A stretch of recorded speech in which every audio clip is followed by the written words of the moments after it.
बिस्मिल्लाहिर्रहमानिर्रहीम। अस्सलाम वालेकुम नाज़रीन, आप यूट्यूब चैनल देख रहे हैं। मैं इमरान खान हूँ। सबसे पहले इमरान खान साहब के एक बयान को लेकर कल बड़ा बयानिया बनाया गया, आज सुबह के अखबारात में भी छापा गया। यानी एक फरमाइशी किस्म का बयान था कि इमरान खान साहब कहीं माफ़ी मांगने जा रहे हैं 9 मई के मामले पर।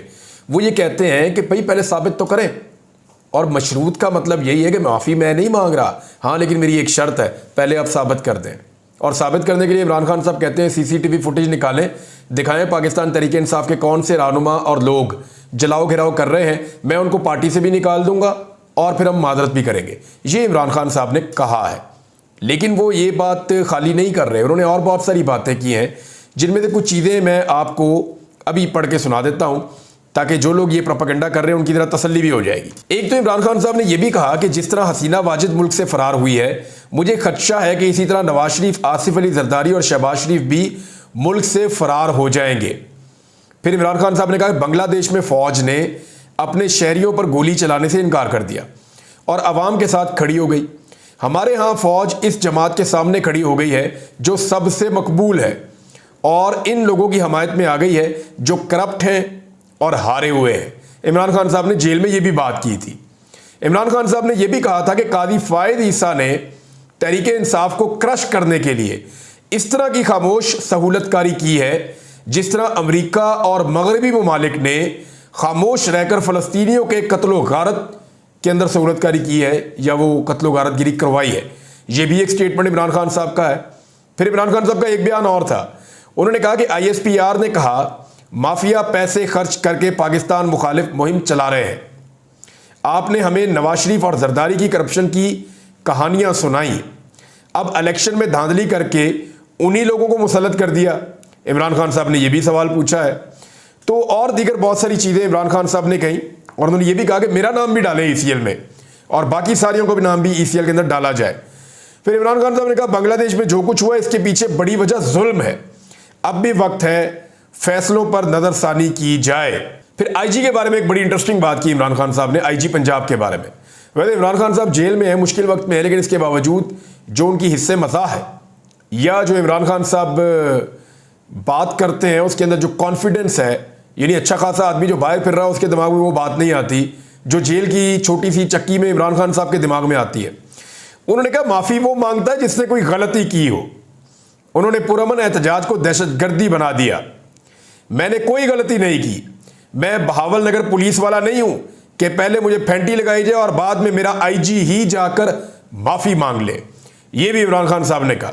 उन्होंने कहा 9 मई को मेरे साथ ज्यादती हुई है, मुझे गैर कानूनी तौर पर रेंजर ने गिरफ्तार किया, मेरे वर्कर्स पर तशद्दुद हुआ, मैं मुल्क का साबिक वजीर आजम हूं, क्या इज्जत सिर्फ आपकी है? मुझसे माफ़ी का मुतालबा करने वाले मुझसे माफ़ी मांगे। फिर इमरान खान साहब ने कहा कि DG साहब, ये DG ISPR को कहा, जिल्लत और इज्जत अपने अमालों से मिलती है। PTI की मकबूलियत में इजाफा हो रहा है और आप पर तनकीद में भी इजाफा हो रहा है।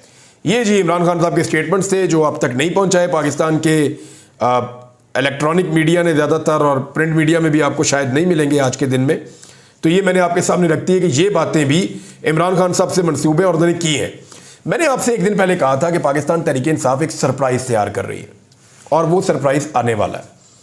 मैंने आपसे ये कहा था ना कि मोमेंटम पाकिस्तान तहरीक इंसाफ का जो स्वाबी से बना है वो उसे कैरी करना चाहेंगे। वो नहीं चाहेंगे कि अगस्त और सितंबर तक इंतज़ार करें और दोबारा लोगों को निकालें। वो कुछ ना कुछ और करेंगे और 14 अगस्त का मैंने आपको हवाला दिया था। 14 अगस्त के लिए इमरान खान साहब ने अनाउंसमेंट कर दी है। 14 अगस्त के हवाले से इमरान खान साहब का ये कहना है कि 13 अगस्त की रात को, यानी जब 14 अगस्त शुरू होने वाली हो तो सेलिब्रेशन रात को शुरू हो जाती है, लोग आतिशबाजी करते हैं, खुशियाँ मनाते हैं, सड़कों पर आ जाते हैं। तो इमरान खान साहब ने कहा कि 13 अगस्त की रात को जो है वो पाकिस्तान के और तहरीक इंसाफ के झंडे लेकर कारकुनान पूरे पाकिस्तान के अंदर रैलियां निकालें। ये तो आ गया उनका अनाउंसमेंट और यही वो सरप्राइज है जिसके बारे में मैं आपको बात कर रहा था। अब पाकिस्तान तहरीक इंसाफ का और पाकिस्तान का झंडा कैसे निकालना है, ये एक तस्वीर मुझे मिली है उससे मिलती जुलती। इस तस्वीर को जब आप देखेंगे तो आपको आइडिया हो जाएगा कि एक्चुअली इमरान खान साहब क्या कहना चाह रहे हैं। ये देखें, एक ही डंडे के ऊपर 2 झंडे लगे हुए हैं। जो नीचे वाला झंडा है जिसकी बुलंदी कम है, ये पाकिस्तान तहरीक इंसाफ का झंडा बांधा हुआ है उसी डंडे के ऊपर, और जो ऊपर वाला एरिया है वहां पे पाकिस्तान का थोड़ा सा बड़ा वाला झंडा जो है ऊपर पाकिस्तान का झंडा बांधा हुआ है। यानी एक ही डंडा होगा, उसके ऊपर 2 झंडे होंगे, ऊपर वाला पाकिस्तान का, नीचे वाला तहरीक इंसाफ का। तो जब आप ऐसे झंडा लेकर निकलेंगे तो पुलिस कैसे आपसे पाकिस्तान का झंडा छीन लेगी? क्या पुलिस ये कर सकती है? मेरी नज़र में तो नहीं कर सकती। पाकिस्तान तहरीक इंसाफ का जो वर्कर होगा वो पाकिस्तान तहरीक इंसाफ के झंडे को कम अहमियत और कम इज्जत दे रहा है, उसको नीचे रख रहा है, लेकिन पाकिस्तान के झंडे को ज़्यादा अहमियत और इज्जत दे रहा है, उसको अपने झंडे से ऊपर रख रहा है और वो इजहार यकजहती कर रहा है। पाकिस्तान के लिए 14 अगस्त भी बना रहा है, तो क्या ये पाकिस्तानी नहीं है? इन्हें 14 अगस्त नहीं मनाने देगी पुलिस?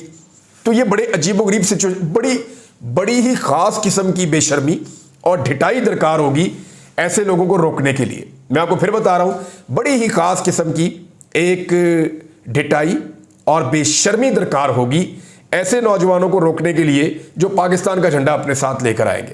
ये बड़ा मुश्किल हो जाएगा।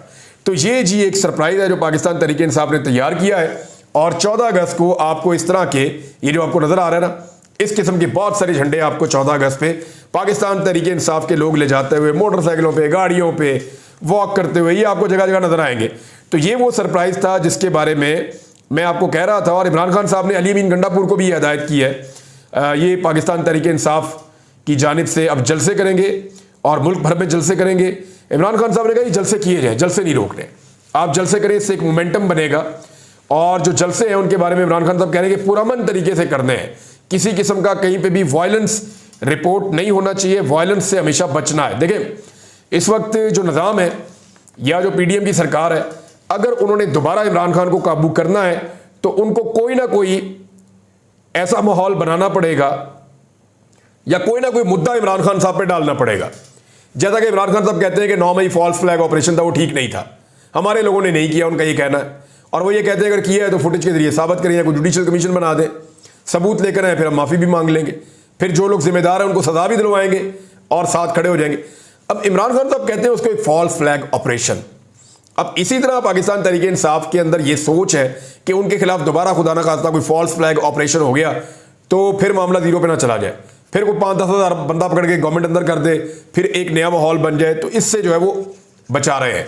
अच्छा, बांग्लादेश वाला मॉडल क्या पाकिस्तान में आ सकता है? ये सवाल बार बार लोग पूछ रहे हैं, क्योंकि बांग्लादेश का एक मॉडल वो था जो पाकिस्तान के इदारे, एस्टेब्लिशमेंट, सहाफ़ी और पाकिस्तान की सियासी जमातें, पीडीएम वगैरह, ये सारे मिलकर एक मॉडल लाना चाहते थे बांग्लादेश का, और वो मॉडल था हसीना वाजिद वाला। वो मॉडल तो हो गया वहां पे नाकाम। लेकिन अब मुझे पाकिस्तानी ये पूछते हैं कि जो मॉडल नाकाम हुआ उसको नाकाम करने के लिए जो एक स्टूडेंट्स का एक मॉडल आया बांग्लादेश में, क्या वो मॉडल पाकिस्तान में आ सकता है? बड़ा आम सवाल है। तो मेरा जो जवाब है कि अल्लाह ना करे कि वो आए, और अगर वो पाकिस्तान में आया तो देखें पाकिस्तान बांग्लादेश से कुछ मुख्तलिफ है। देखें, हमें ये मुमासलत तो बहुत ज़्यादा है। देखें, वहाँ पे सहाफ़ियों के साथ जो जुल्म हो रहा था वो पाकिस्तान में हो रहा है, वहाँ पे लोग कत्ल हुए, पाकिस्तान में भी हुए, लोगों को गोलियाँ लगी, पाकिस्तान में भी लगी, धांधली हुई, पाकिस्तान में भी हुई, लोगों को जबरी तौर पे गुमशुदा किया गया बांग्लादेश में, पाकिस्तान में भी किया गया, मुखालिफ सियासी जमातों को कुचल दिया गया, पाकिस्तान में कुचल दिया गया, आज़ादी इज़हार राय ख़त्म कर दी गई, पाकिस्तान में भी कर दी गई, लोगों को दहशतगर्द करार दे दिया गया, पाकिस्तान में भी दिया गया, पॉलिटिकल लोगों के ऊपर ऐसे केसेस बनाए गए जिनका कोई सर और पाँव नहीं है, तो पाकिस्तान में भी यही हुआ। और पाकिस्तान में भी मिलिट्री एस्टेब्लिशमेंट ने पीडीएम का साथ दिया और बांग्लादेश में भी मिलिट्री एस्टेब्लिशमेंट ने हसीना वाजिद का साथ दिया। तो इस तरह सिमिलैरिटीज अगर आप इकट्ठी करें कोई 2 दर्जन बनती हैं चीज़ें जो एक जैसी हैं बांग्लादेश में और पाकिस्तान में, लेकिन कुछ चीज़ें अलग है। पाकिस्तान के हालात बांग्लादेश से ज़्यादा ख़राब है, पाकिस्तान की इकॉनमी बांग्लादेश से ज़्यादा ख़राब है, पाकिस्तान के ज़र मुबादला के ज़खायर जो हैं वो बांग्लादेश की निस्बत 4-5 गुना कम है। तो पाकिस्तान एक बहुत गरीब मुल्क है, पाकिस्तान बहुत बुरे हालात में है। वहाँ पे तो सिर्फ एक कोटा सिस्टम का मामला था ना, जबर का, फसाइयत का, जुल्म का, कोटा सिस्टम का, और एक धांधली ज़दा हुकूमत का जो धांधली वाले इलेक्शन के जरिए आई थी, वहाँ तो ये मामला था। अब पाकिस्तान में IPPs का मामला उन सारे मामला से बड़ा है। पाकिस्तान के अंदर इस्तेहसाल का मामला अलग है, जुल्म जबर फसाइयत अलग है। तो पाकिस्तान में मल्टीपल इशूज़ हैं। हमारे बलोच बहन भाई हैं, वो अलग धरना दे के बैठे हुए, उनका अलग मामला है। जमात इस्लामी वाले अलग धरना दे के बैठे हुए, उनके अलग मामला आते हैं। आप खैबर पख्तूनख्वा में कबायली इलाकों में जाएं, उनकी अलग महरूमियाँ है। जनूबी पंजाब में चले जाएं तो लोगों की महरूमियाँ ख़त्म ही नहीं हो रही। अगर आप सिंध में चले जाएं तो इंटीरियर के हालात ऐसे हैं कि लोगों को समझ नहीं आ रही। लोग सैलाब के घर, जो सैलाब आया था ना 2022 में, वो अब तक लोग अपने घरों के अंदर एडजस्ट नहीं हो सके। ये हालात है सिंध के अंदर। और कराची के अंदर जो लॉलेसनेस है, जिस किस्म की करप्शन है, बेईमानी है, वहाँ के मसाइल अलग हैं। तो पाकिस्तान में मसाइल बहुत ज़्यादा है, पोलराइजेशन भी बहुत ज़्यादा है। फिर पाकिस्तान की अवाम भी ज़रा मुख्तलिफ है।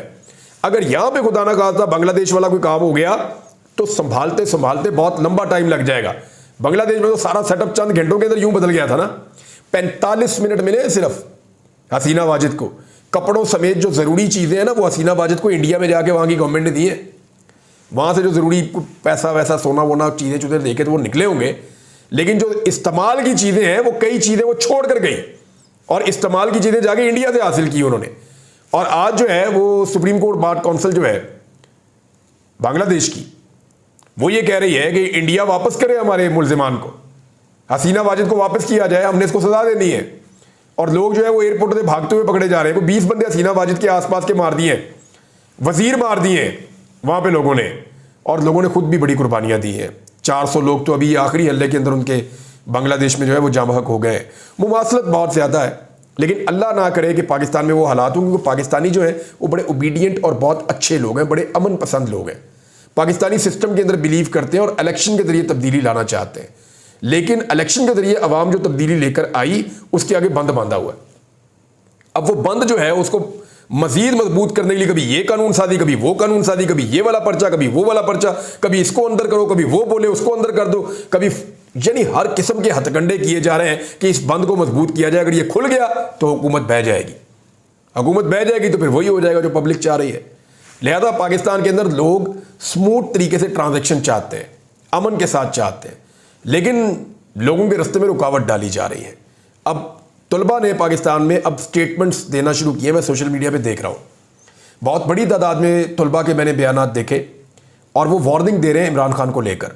वो ये कह रहे हैं कि इमरान खान को फौरी तौर पे रिहा किया जाए और जो मैंडेट है अवाम ने जो दिया था वो मैंडेट वापस किया जाए। अब पाकिस्तान के जो स्टूडेंट हैं उनकी भी एक तरह की तहरीक शुरू हो रही है और मैंने ज़्यादातर खैबर पख्तूनख्वा से इसका आगाज़ होते हुए देखा। जब बांग्लादेश से ये मामला शुरू हुआ था तो चंद तलबा ने बैठ के एक कॉलेज के अंदर ये बात की थी और वहां से उन्होंने पहला एहतजाज किया था। 30-40 नौजवान थे जिन्होंने सबसे पहले इसमें शिरकत की थी। फिर ये मामला बढ़ता बढ़ता इतना बड़ा कि पूरे बांग्लादेश में फैल गया। सारी यूनिवर्सिटी, सारे कॉलेजेस, सारे इदारे तालीमी इसके अंदर शामिल हो गए। अब इस वक्त खैबर पख्तूनख्वा की चंद यूनिवर्सिटीज़ और कॉलेजेस के तलबा ये स्टेटमेंट दे रहे हैं, पंजाब से भी आ रहे हैं और उनके ये स्टेटमेंट सोशल मीडिया पे आ रहे हैं और वो ये वार्न कर रहे हैं कि हमारी बात रियासत पाकिस्तान माने, इमरान खान के ऊपर झूठे मुकदमात हैं उसको रिहा किया जाए और साथ ही वो मैंडेट की वापसी मांग रहे हैं कि अवाम ने जो मैंडेट दिया हुआ है उसका एहतराम किया जाए। अब इससे पहले कि तलबा के मुतालबात बढ़ते जाएं या ये बात आगे बढ़े, रियासत को होश करनी होगी, होश के नाखून लेने होंगे। चीज़ों को जल्दी के ऊपर तेल नहीं डाला करते, रियासतें जो है वो पानी डाला करती हैं और वो कोशिश करते हैं कि मामला कूल डाउन हो। अब यहाँ से एक नया इम्तिहान हुकूमत का शुरू हो गया है। देखते हैं कि तलबा की तहरीक जन्म ले सकती है या नहीं ले सकती, और क्योंकि लोग बहुत ज़्यादा इसके बारे में सवाल कर रहे हैं। मेरा ये मानना है कि ऐसा होने से पहले ही चीज़ें इंशाल्लाह दुरुस्त हो जाएंगी और इसकी ज़रूरत नहीं पड़नी चाहिए, क्योंकि हमारे यहाँ पे किसी लड़ाई का शुरू होना बहुत आसान है, उसका ख़त्म होना बहुत मुश्किल, इसलिए बहुत पोलराइजेशन है, अलग अलग ग्रुप्स हैं, लोगों के पास बहुत वेपन्स हैं, हर इलाके का अपना अलग मिजाज और अपने अलग मसाइल हैं। फिर लोग लड़ पड़े तो लोग कहेंगे हमने अपना हक लेकर छोड़ना है, और सबको तो हक नहीं दे सकेगी रियासत, हालात ऐसे हैं। बहरहाल ये मैंने आपके सामने रख दिया। असद कैसर साहब ने एक इल्ज़ाम लगाया, उन्होंने कहा जी कि मुस्लिम लीग नून चाहती है कि मार्शल लॉ लगा दे, लेकिन मुस्लिम लीग नून की तरफ से एक बहुत बड़ा एतराफ़ जुर्म भी आया है और ये जो एतराफ़ जुर्म है ये मियाँ जावेद लतीफ़ साहब ने किया है। मियाँ जावेद लतीफ़ साहब कह रहे हैं कि 9 मई को हमसे ये गलती हुई जो इमरान खान को अहाता अदालत से गिरफ्तार करवाया, यानी उन्होंने ये कहा कि हमने गिरफ्तार करवाया इमरान खान को अदालत के अहाते से। इमरान खान साहब ये एलिगेशन लगाते हैं रेंजर्स के ऊपर। वो ये कहते हैं कि रेंजर्स जो है वो पैरामिलिट्री फोर्स है, उनका कोई काम नहीं था मुझे गिरफ्तार करने का, वो मुझे गिरफ्तार करने क्यों आए और उन्होंने मेरे ऊपर क्यों अटैक किया और मुझे अदालत के हाथे से क्यों घसीट के लोगों को मारते हुए, डंडे मारते हुए, जख्मी करते हुए मुझे क्यों ले गए। बाद में सुप्रीम कोर्ट ऑफ पाकिस्तान ने इस गिरफ्तारी को गैर कानूनी करार दिया था। आज मियाँ जावेद लतीफ़ साहब ने ये एतराफ़ जुर्म किया है कि ये जो हरकत की गई थी इमरान खान साहब के खिलाफ और रेंजर्स को इस्तेमाल किया गया था, जावेद लतीफ़ साहब ये कह रहे हैं कि हमने किया था। वे कह रहे हैं 9 मई को हमसे ये गलती हुई जो इमरान खान को अहाता है अदालत से गिरफ्तार करवाया। तो 9 मई के असल मुल्ज़िम तो फिर ये निकले, जो असल मुल्ज़िमान निकले वो तो ये निकले।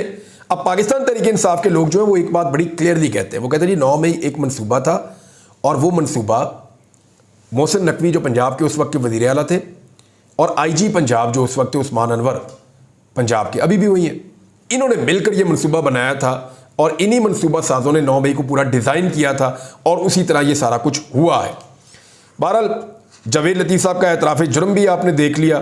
अब बलोच यकजहती कमेटी जो है उसके और हुकूमत के दरमियान में अभी तक डेडलॉक बरकरार है। मैं आपको ये इसलिए बता रहा हूँ कि ये बहुत इंपॉर्टेंट खबर है, गवादर से रिलेटेड है, पाकिस्तान के सबसे बड़े सूबे बलूचिस्तान से रिलेटेड है और बलोच जो हमारे बहन भाई हैं उनसे रिलेटेड है। तो वहाँ पे अब साबिक वज़ीर आला बलूचिस्तान डॉक्टर अब्दुल मालिक बलोच ने शहबाज शरीफ को, वज़ीर आला बलूचिस्तान को और स्पीकर कौमी असम्बली को इनसे रब्ता किया है और उन्होंने कहा जी मुज़ाकरात के ज़रिए मामलात हल किए जाएँ।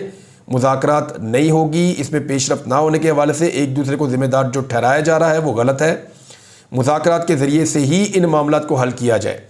दूसरी जानिब जो बलोच रहनुमा हैं उन सब का ये कहना है कि उनके लापता अफराद के हवाले से और दीगर जो उनके मामलात हैं उस हवाले से उनके तहफ़्फ़ुज़ात दूर नहीं किए जा रहे और वो रियासत के बारे में ये कह रहे हैं कि हमारे साथ ज़्यादती की जा रही है। और DGI का स्टेटमेंट आपके सामने है। वो ये कहते हैं कि ये दहशतगर्दों की सहूलतकारी कर रहे हैं, वो इनको इस एंगल से देखते हैं, पॉलिटिकल लोग एक और एंगल से देखते हैं, फिर साथ में उनके साथ मुज़ाकरात भी चल रहे हैं। तो देखते हैं इन मामलात में क्या होता है। मैं कुछ और चीज़ें बाद में शेयर करूँगा। अब तक के लिए इतने, अपना ख्याल रखिएगा, अपने इस चैनल का भी। अल्लाह हाफ़िज़।